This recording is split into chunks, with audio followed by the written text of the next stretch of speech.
Lizel C. Gayagoy from Goodwill Elementary School.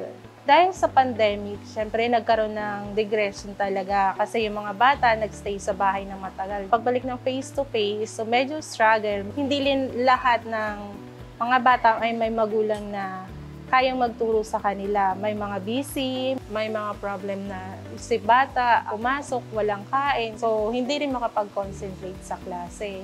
Sa start pa lang kasi ng klase namin, may assessment na kami. Nung nakita namin yung struggle nila, struggle din sa teachers yun eh.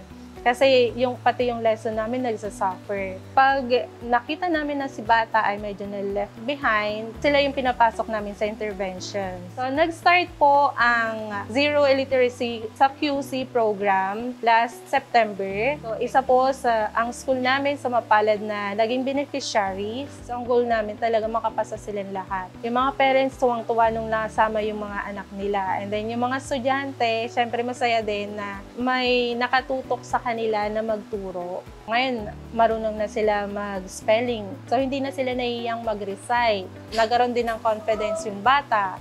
Dahil nakakabasa na siya, nagkaroon na siya ng interest sa mga lessons. Maraming salamat talaga sa QC, LGU. Ito ay napakalaking tulong sa amin lahat, hindi lang sa teachers, maging sa estudyante, maging sa magulang. Sana tulong-tulong tayo. Ituloy lang natin to. Masaya kami na wala nang may iwan dahil hindi marunong magbasa o hindi marunong mag-plus, minus.